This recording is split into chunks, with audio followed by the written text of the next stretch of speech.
After a season at USC that featured more downs than ups for Bronny James, he has made a decision that will determine his future as a basketball player, one that's leaving the sports world with more questions than answers.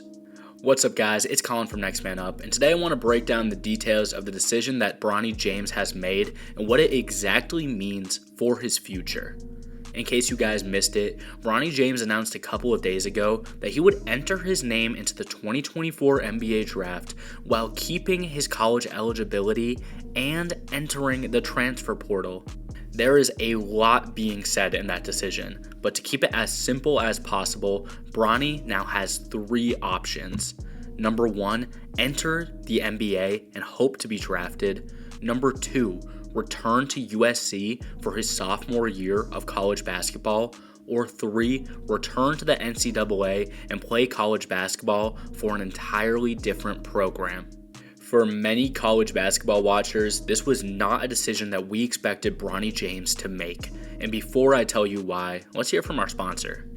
Big game, big show, must-see event that you'll need tickets for. Use code NEXTMANUP on SeatGeek for $20 off your purchase. That's right, if you need tickets in a hurry, head to SeatGeek and use code NEXTMANUP to keep some money in your pocket and support us while doing so. Thank you, SeatGeek, but for now, we still have a lot more to say about Bronny James and this incredibly head-scratching decision that he made. Now, for those of you who don't follow the NBA draft process closely, entering into the draft while keeping your college eligibility isn't unheard of. That's not a problem.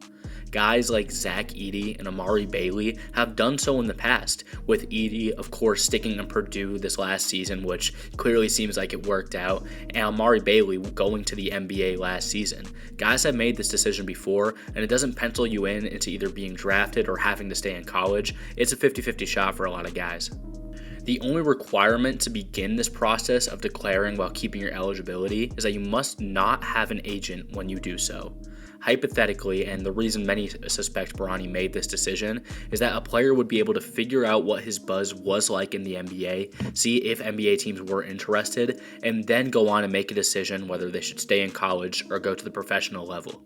The reason people are so surprised at Bronny's decision is not because that the choice itself is strange, it's not, but more so that Bronny did not play nearly well enough to get drafted this season, not even close, and many people, a majority of people including myself, assumed that he would return to USC for his sophomore year of college basketball.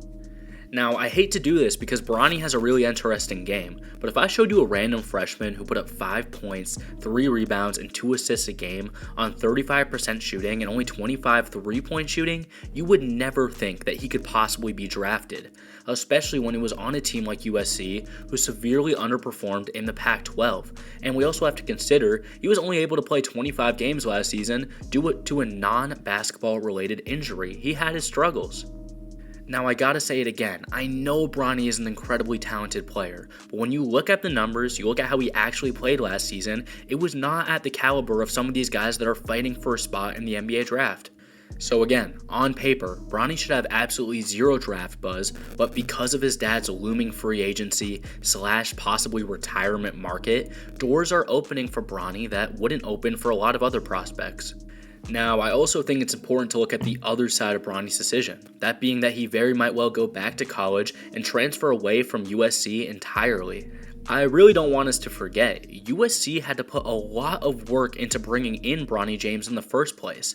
This guy wasn't just LeBron's kid, he was one of the best prospects in the country coming out of high school. This was no joke, and USC had to compete with top-tier programs like Duke and Kansas, and some emerging stars like Memphis and Ohio State to even get LeBron James Jr. on their team. They put in a ton of work. It's also important to mention that USC just brought in Eric Musselman from Arkansas. They are bringing in a top-tier coach, and although some Arkansas fans may not like that decision, he is going to absolutely bolster this USC program, and they're going to be competitive next season. It's also important to say that USC has given Bronny a fair chance. He played nearly 20 minutes a game as a true freshman, and despite shooting poorly, was still put into positions to succeed and was allowed to shoot at the right times. I have no problem with Bronny exploring his options, but realistically, if USC isn't good enough, I don't know what he's looking for. Let's say this process goes a way we don't expect and Bronny ends up coming back to USC. He would have a starting spot open with Isaiah Collier in the NBA draft, and he would still be able to enjoy his incredible NIL deals while playing ball at one of the nicest schools in the country.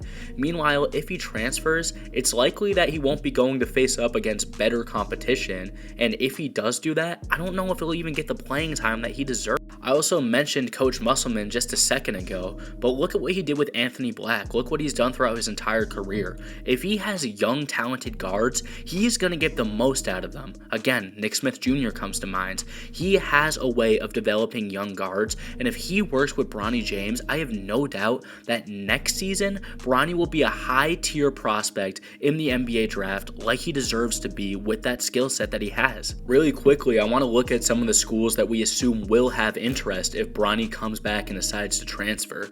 Duquesne is coming to mind. That would be fun. They'll be coached by LeBron's former high school teammate, but one March Madness win doesn't make the Dukes a more likely success story than USC, and I don't think that would be the best decision for Bronny. SMU also stands out as a possible location, as although Musselman's a great coach, maybe Bronny wants to follow Andy Enfield, the guy that brought him in, and he's going over to SMU to coach in Dallas. So while I do realistically think that Bronny could go there and start for the Mustangs, I don't know how much better of a situation that is for him, and honestly, I think that hurts his NIL value as well. Ohio State will always be in the mix with LeBron and the James family's ties to the Buckeyes, but I think that reunion would just be unlikely. And pretty much every other team rumored to be in the mix for Bronny is in the Pac-12, soon to be the Big Ten, such as Oregon and UCLA. And with so much talent leaving those schools, who's to say that they'll even be a better fit than the Trojans are right now? Nice. So you tell me, guys, if Bronny is not worthy of an NBA draft selection, which in 2024 I don't think he is, if USC has given him a fair chance to succeed and would presumably take him back into a starting role, why does Bronny want to leave so badly? Whether it's leaving USC or the NCAA entirely, it just doesn't seem like the right choice for a guy with so much potential in his basketball career. I know we all want to see LeBron and Bronny team up in the NBA, maybe even play against each other at the highest level, but the facts are simple and they're that Bronny is not there yet. And with another full season of college basketball under his belt, I could see Bronny being a much more refined player and maybe even a first-round caliber talent in 2025, assuming he keeps putting that work in. I don't know, as big of a fan as I am, and as much as I'd like to see Bronny debut in the best league in the world, I still think he could use some more time developing his game, and there's no problem in that. I don't want him to be rushed into the spotlight because his dad is pondering hanging up the sneakers. I think Bronny needs to focus on himself and his own career path with his decision. Hey, but you let me know, guys, is Bronny's decision to enter his name into the draft a mistake? And if he chooses to come back to college, where do you think he's going to end up? That's all I got for you in this one. Leave a like if you like, comment if you don't, and we'll see you in the next one. Peace out.